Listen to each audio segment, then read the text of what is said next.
Hello everyone. तो आज हम इस वीडियो में कंप्लीट करने वाले हैं एक्सरसाइज 1.2। इस वीडियो के अंदर हम सीखेंगे कि रूट 2, रूट 3, रूट 5 जैसे जो नंबर्स हैं उन नंबर्स को इरेशनल प्रूफ करने के लिए हमें क्या करना होता है, कैसे हम उन्हें इरेशनल प्रूफ करते हैं। इसके अंदर मैं आप सभी को शॉर्ट से शॉर्ट एग्जाम ओरिएंटेड स्टेटमेंट्स दूंगा जिससे कि आप एग्जाम में अच्छे नंबर्स स्कोर कर सको। तो देखते हैं ये प्रूफ करने के लिए हम क्या यूज करते हैं। तो प्रूफ करने के लिए हम एक मेथड को यूज करते हैं जिसका नाम होता है कॉन्ट्राडिक्शन मेथड। हिंदी में हम इस मेथड को कहते हैं विरोधाभास विधि। इस मेथड को यूज करने के लिए हमें कुछ रूल्स फॉलो करने पड़ते हैं, कुछ स्टेप फॉलो करने पड़ते हैं। देखते हैं वो स्टेप्स क्या होते हैं। तो हमारा जो सबसे पहला स्टेप होता है वो होता है assume the number is rational. मतलब कि जो नंबर है उसे हम एक प्रमेय संख्या मान लेते हैं। तो जैसे जो भी हमें नंबर दिया होगा रूट 2, रूट 3, रूट 5, हम उसको क्या करेंगे, एक रेशनल नंबर मान लेंगे। नेक्स्ट स्टेप में हम क्या करते हैं, जो भी नंबर दिया गया होता है उसे हम पी अपॉन क्यू की फॉर्म में लिख लेते हैं, जहां पर कि पी और क्यू जो है दोनों वो को प्राइम होंगे। और क्यू का जो एक कंडीशन है वो ये है कि क्यू कभी भी 0 के इक्वल नहीं होगा। इसे हिंदी में हम इस तरीके से कहेंगे कि उसे हम पी अपॉन क्यू के रूप में लिखेंगे और पी और क्यू जो है वो सह अभाज्य होंगे और क्यू जो है वो 0 के बराबर नहीं होगा। और इसके बाद जो नेक्स्ट स्टेप है वो है परफॉर्म मैथमेटिकल ऑपरेशंस, यानी जो भी आवश्यक गणितीय क्रियाएं हैं वो हम कर लेते हैं। जैसे हमें नंबर्स का स्क्वायर करना है, साइड चेंज करनी है, इक्वलिटी कुछ दिखाना है, वो सभी हम कर लेते हैं। उसके बाद यहाँ से हमारे पास नेक्स्ट स्टेप स्टार्ट होता है ऑब्टेन ए कॉन्ट्राडिक्शन। वहां से विरोधाभास प्राप्त करेंगे कि जो भी हमने ऊपर यहाँ पे को प्राइम माना था, इसको सह अभाज्य माना था, वो नहीं है। इस तरह के हम विरोधाभास प्राप्त करते हैं। ये आपको अच्छे से समझ आएगा जब आप इसके क्वेश्चन देखेंगे। तो इसका लास्ट पॉइंट जो होता है वो होता है conclude that the number is irrational. जब ये विरोधाभास हमें मिल जाता है तो हम ये निष्कर्ष निकालते हैं कि जो भी संख्या हमें दी गई थी वो संख्या कैसी थी, प्रमेय नहीं थी, अप्रमेय थी। ओके, तो टाइम ना वेस्ट करते हुए चलते हैं क्वेश्चन नंबर 1 की तरफ। तो देखते हैं हमारा क्वेश्चन नंबर 1 क्या है। क्वेश्चन नंबर 1 देखते हैं। तो prove that root 5 is irrational number. सिद्ध कीजिए कि रूट 5 जो है वो एक अपरमेय संख्या है। तो देखते हैं हम इसे कैसे सिद्ध करेंगे, कैसे प्रूफ करेंगे। तो इसे प्रूफ करने के लिए हम क्या करेंगे, इसे प्रूफ करने के लिए हम कॉन्ट्राडिक्शन मेथड का यूज करेंगे। तो सबसे पहले हमें क्या करना होगा, कॉन्ट्राडिक्शन मेथड के फर्स्ट स्टेप को यूज करेंगे जहां पर कि हम इसको इरेशनल मान लेंगे। तो सॉरी, रेशनल मान लेंगे। Let root 5 be rational number, यानी कि रूट 5 जो है वो एक रेशनल नंबर है। जब एक रेशनल नंबर है तो हम इसे किस तरीके से लिख सकते हैं, हम रूट 5 को लिख सकते हैं root 5 equal to p upon q. यहाँ पर आप कोई भी वेरिएबल यूज कर सकते हैं, ए बी कुछ भी, बट जो भी वेरिएबल यूज करेंगे उनकी कंडीशन उसी हिसाब से स्टेटमेंट भी चेंज कर लेना। Where p and q are को prime integer and q does not equal to 0। जहां पर पी और क्यू जो है वो को प्राइम है और क्यू जो है वो 0 के इक्वल नहीं है। तो हम फिर क्या करेंगे, हमें यहाँ पर मैथमेटिकल कैलकुलेशन करने हैं। तो मैथमेटिकल कैलकुलेशन में क्या करेंगे, हम दोनों साइड का स्क्वायर करेंगे। तो वो भी लिख लेते हैं स्क्वायर इन बोथ साइड। दोनों साइडों का जब हम स्क्वायर करेंगे तो हम कुछ इस तरीके से लिखेंगे 5 square equal to p upon q का स्क्वायर। अब यहाँ पर 5 का स्क्वायर करेंगे तो 5 आ जाएगा और इसके बाद आ जाएगा हमारे पास p square upon q square. इसको जब हम सिंप्लीफाई करेंगे तो हमारे पास आ जाएगा p square equal to 5 q square.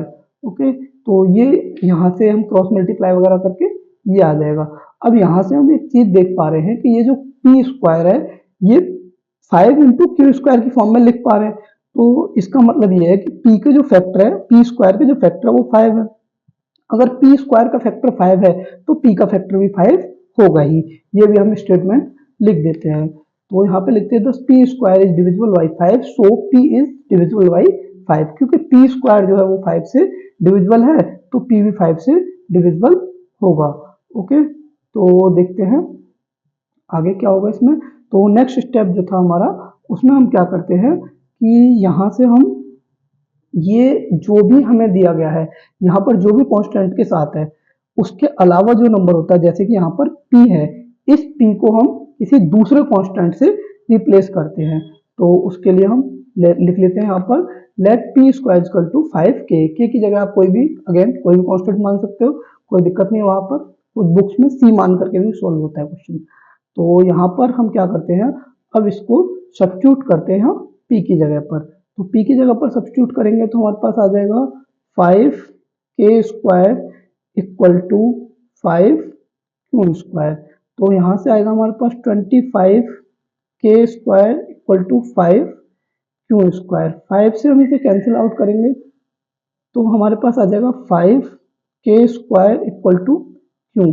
तो जो कंडीशन यहाँ पर p के लिए हुई थी कि जो p² है वो 5 और q का मल्टीपल में लिखा जा रहा है, वही कंडीशन यहाँ पर अब q² के लिए हो गई है। q² जो है 5 और k² की फॉर्म में लिख पा रहे हैं। तो यहाँ से जो बात हमने यहाँ पर p के लिए लिखी है वही बात नेक्स्ट पेज पर हम q के लिए लिख देते हैं। Hence q is also divisible by 5। मतलब कि जो q है वो भी 5 से डिविजिबल है।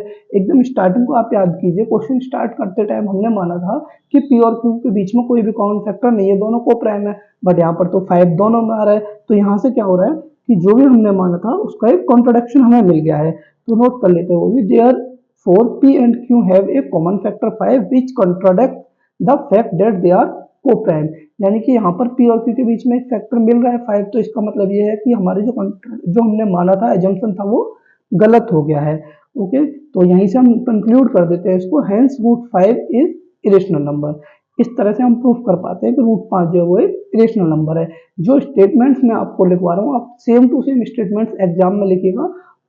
शॉर्ट स्टेटमेंट्स हैं, एक्यूरेट स्टेटमेंट है, आपको अच्छे नंबर स्कोर कर पाएंगे, अच्छे नंबर्स मिलेंगे आपको। तो चलते हैं क्वेश्चन नंबर 2 की तरफ। तो देखते हैं question, prove that 3 + 2√5 is irrational. सिद्ध कीजिए कि 3 + 2√5 का परमिशन क्या है। इसे प्रूफ करने के लिए हम वो मेथड भी यूज कर सकते हैं जो हमने लास्ट क्वेश्चन में यूज किया था, पर हम इसको उससे भी शॉर्ट मेथड से सॉल्व करेंगे। तो उसके लिए हम क्या करेंगे, सबसे पहले इस नंबर को रेशनल नंबर मान लेंगे। तो लेट 3 + 2√5 बी रेशनल नंबर, यानी कि एक रेशनल नंबर है। अगर ये एक रेशनल नंबर है तो हम इसको इस तरीके से लिख सकते हैं। और यहाँ पर क्योंकि ये एक रेशनल नंबर है, यहाँ पर जो दिया गया ये एक रेशनल नंबर माना है हमने, तो इसको भी हम रेशनल नंबर कह सकते हैं। तो वही हम स्टेटमेंट में लिख लेते हैं, where r is a rational number. R भी एक रेशनल नंबर है। अगर आर एक रेशनल नंबर है तो उसके बाद हमें क्या करना है, उसके बाद जो यहाँ पर कैलकुलेशन वाला पार्ट है वो ये है कि ये जो नंबर है हमारे पास √5, इसे हम LHS में छोड़ेंगे, बाकी सब कुछ हम स्टेप बाय स्टेप RHS में लेकर के जाएंगे। तो देखते हैं कैसे करना है। तो सबसे पहले हम क्या करेंगे, 3 को RHS में लेकर के जाएंगे। तो यहाँ पर 2√5 इक्वल टू आ जाएगा R-3। अब यहाँ से हम कहेंगे क्योंकि R एक रेशनल नंबर था तो R-3 भी एक रेशनल नंबर होगा, since R-3 is rational number. अभी हमारे पास LHS में √5 के साथ में 2 रह गया है, तो इसको भी हम RHS में लेकर के जाएंगे। तो √5 इक्वल टू आ जाएगा R-3/2। तो यहाँ से हम कह सकते हैं कि ये जो नंबर है ये एक रेशनल नंबर है, थस √5 इज रेशनल नंबर। अगर ये एक रेशनल नंबर है तो √5 भी एक रेशनल नंबर होगा। बट हम जानते हैं कि √5 तो एक इरेशनल नंबर है, लास्ट क्वेश्चन में हमने प्रूफ किया है। तो हम कह सकते हैं बट √5 इज इरेशनल नंबर। तो √5 अगर एक इरेशनल नंबर है तो इसका मतलब क्या है कि जो भी हमने पीछे से एजम्पशन की है, ये वाली जो हमारी एजम्पशन है वो गलत है। तो वो अगर गलत है तो क्या होगा, फिर ये इरेशनल नंबर होगा, thus it is contradict, hence 3 + 2√5 is irrational number. इस तरीके से क्वेश्चन नंबर 2 होता है फिनिश। तो चलते हैं क्वेश्चन नंबर 3 की तरफ। देखते हैं क्वेश्चन नंबर 3 क्या है, prove that the following are irrational number. हमें ये प्रूफ करना है कि ये जो नंबर दे रखे हैं, इस क्वेश्चन के अंदर 3 नंबर्स हैं। तो मैं पहले फर्स्ट नंबर को ले लेता हूँ। तो हमें ये प्रूफ करना है कि ये जो नंबर्स दे रखे हैं ये नंबर क्या है, हमें इरेशनल प्रूफ करना है। जैसे कि इस एक्सरसाइज में सारे नंबर्स को हमें इरेशनल प्रूफ करना है, उसी तरीके से इस नंबर को भी हमें इरेशनल प्रूफ करना है। तो उसके लिए हम क्या करेंगे, उसके लिए भी हम वही मेथड यूज़ करेंगे जो हमने लास्ट क्वेश्चन में किया है। सबसे पहले हम इस नंबर को मान लेंगे कि ये जो नंबर हमें गिवन है ये नंबर एक रेशनल नंबर है। ओके, तो देखते हैं क्या करते हैं, इसको मान लेते हैं कि एक रेशनल नंबर है। Let 1/√2 be rational number. Then अगर ये एक रेशनल नंबर है तो फिर हम क्या करेंगे कि इसको किसी एक कांस्टेंट की फॉर्म में, कांस्टेंट के इक्वल लिख देंगे। तो वो कांस्टेंट हमने यहाँ पे आर ले लिया है, क्योंकि हमने इसको एक रेशनल नंबर माना है, इसको एक रेशनल नंबर माना है, तो यहाँ जो आर है ये भी एक रेशनल नंबर होगा। तो आर जो है वो एक रेशनल नंबर है, तो नोट कर लेते हैं ये भी, where r is a rational number.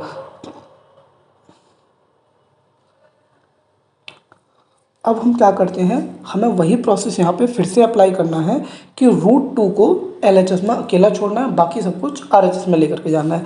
वहाँ पर कोई ऐसी बाउंडेशन नहीं है कि LHS में ही छोड़ना है या RHS में ही छोड़ना है। कंडीशन ये है कि रूट में जो नंबर है वो अकेला रहना चाहिए, चाहे वो RHS में हो या फिर वो LHS में हो।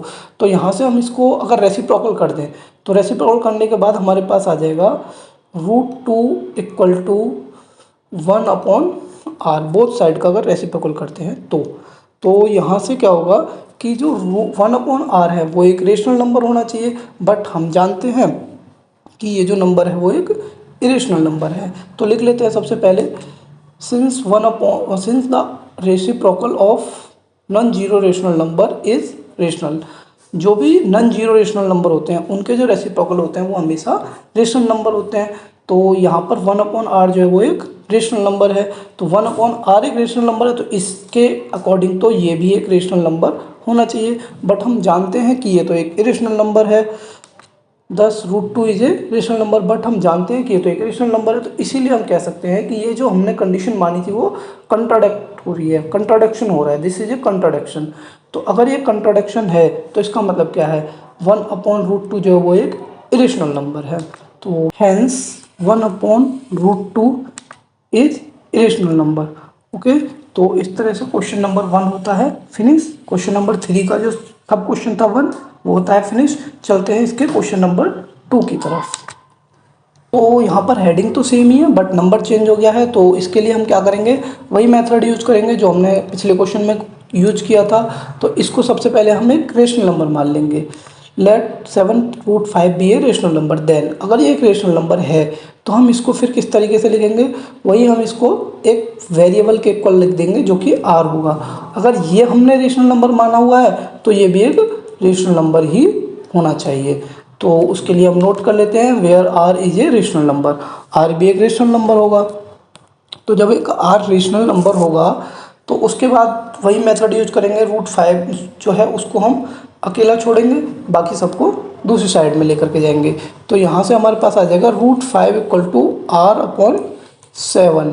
तो √5 = r/7 है। तो यहाँ पर हम कह सकते हैं ये वाला जो नंबर है जिसको मैं अभी सर्किल कर रहा हूँ, ये नंबर एक रेशनल नंबर है। जब ये नंबर रेशनल है तो ये भी रेशनल होगा, बट हम जानते हैं कि ये तो नंबर रेशनल नहीं है। सबसे पहले इसे नोट कर लेते हैं, सिंस r/7 इज रेशनल। तो जब r/7 जो है वो रेशनल है तो इसके अकॉर्डिंग तो √5 भी एक रेशनल नंबर होना चाहिए, जबकि हमने सबसे फर्स्ट क्वेश्चन में यही प्रूव किया था कि √5 जो है वो एक इरेशनल नंबर है। तो हम कह सकते हैं but √5 is a irrational number. तो हम कह सकते हैं कि जो भी हमने कंडीशन मानी थी वो एक गलत अजम्पशन हमने कर ली थी। तो इसके अकॉर्डिंग फिर हम क्या कह सकते हैं कि ये जो नंबर हमें गिवन है ये इरेशनल नंबर है, क्योंकि हमने इसको रेशनल नंबर मान लिया था, गलत मान लिया था, तो उसके अपोजिट तो वो एक इरेशनल नंबर होगा। तो लिख देते हैं यहाँ पर thus it is a contradiction, ये कंट्राडिक्शन है। Hence 7√5 is rational number. तो इस तरीके से क्वेश्चन नंबर 2 भी होता है फिनिश। चलते हैं क्वेश्चन नंबर 3 की तरफ। तो सबसे पहले हम क्वेश्चन पढ़ लेते हैं, prove that the following are irrational number. मतलब कि हेडिंग तो सेम ही है, बस नंबर चेंज हुआ है। तो क्वेश्चन नंबर 3 है, उसे हम सॉल्व करने के लिए सेम मेथड यूज करेंगे जो हमने लास्ट क्वेश्चन में यूज किया है। तो यहाँ पर हम सबसे पहले क्या करेंगे कि इसको एक रेशनल नंबर मान लेंगे।